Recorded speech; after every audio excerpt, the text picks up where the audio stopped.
রাজবাড়ির ভাবি আছে? বাংলাদেশের সেরা কোনো ভাবি আছে?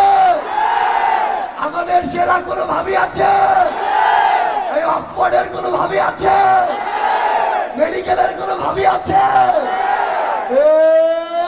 সেই ভাবি চলে বলো আরো চলে সবার সেরা রাজবাড়ি মেডিকেলে অক্সফোর্ডে সারা দেশে সবার সেরা জোরে বলো আরো জোরে সবার ভাবি আমার ভাবি তোমার ভাবি জোরে বলো।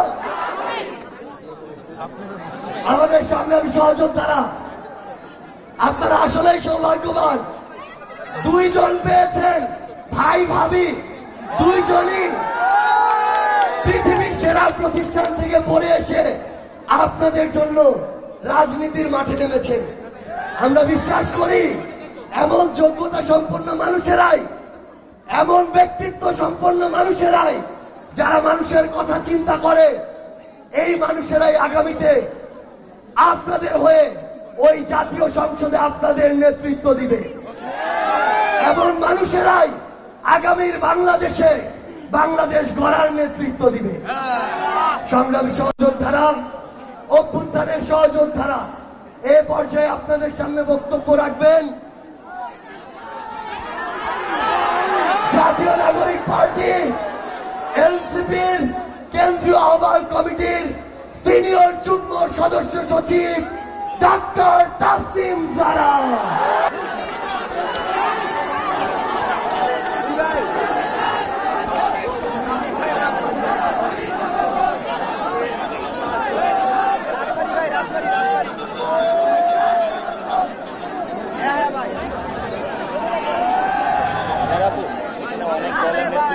তাদেরকে ধন্যবাদ।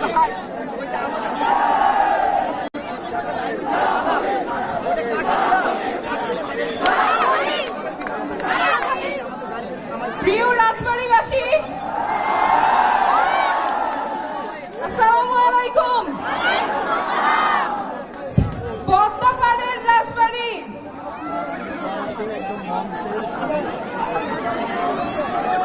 শঙ্করের চমচমের রাজবাড়ি, ভালো মানুষের রাজবাড়ি, সাহসী সন্তানের রাজবাড়ি। আপনারা আজকে যে ভালোবাসা দিয়েছেন এইটা কখনো ভোলার না। আমরা আসছিলাম পদযাত্রা অল্প কিছু দূরত্ব, কিন্তু সেখানে কানায় কানায় মানুষ পরিপূর্ণ ছিল। অনেক ভালোবাসা দিয়েছেন, এখনো এখানে শেষ মাথা পর্যন্ত মানুষ, অনেক দলের অনেক মতের মানুষ আজকে আপনারা একসাথে আমাদেরকে সমর্থন দিতে এসেছেন, ভালোবাসা জানাতে এসেছেন।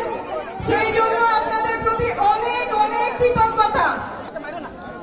আমি রাজবাড়িতে প্রথম আসি আমার বিয়ের পরে, কারণ এই জায়গাটাই আমার শ্বশুর বাড়ি এবং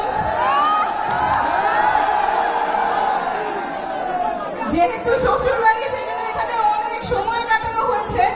দেখেছি যে আপনারা কত সহজে একটা নতুন মানুষকে আপনারা আপন করে নিতে পারেন, কাছে টেনে নিতে পারেন, এবং আপনারা সবাই একটা অনেক বড় পরিবারের মতো একজন আরেকজনের খেয়াল রাখেন, একজন আরেকজনের দেখাশোনা করেন, বিপদে পাশে থাকেন।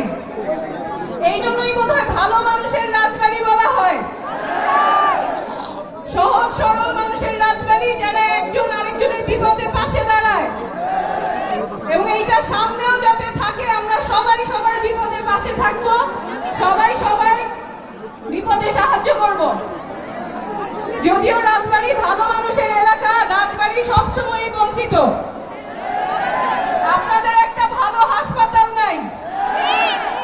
আমি আপনাদের সদর হাসপাতালে গিয়েছিলাম, সেইখানে দেখেছি রোগীদের কতখানি ভোগান্তি হয়। সেখানে ফ্যাসিলিটিস ভালো নাই, ব্যবস্থাপনা অনেক অব্যবস্থা। এখন হার্ট অ্যাটাক হবে, সে অ্যাম্বুলেন্সেই চিকিৎসা করতে করতে হাসপাতালে যাবে। সেই ব্যবস্থা আমরা চাই, স্বাস্থ্য ব্যবস্থা, এমন স্বাস্থ্য ব্যবস্থা যেখানে চিকিৎসার অভাবে মানুষ মারা যাবে না, টাকার অভাবে চিকিৎসার অভাবে মানুষ মারা যাবে না।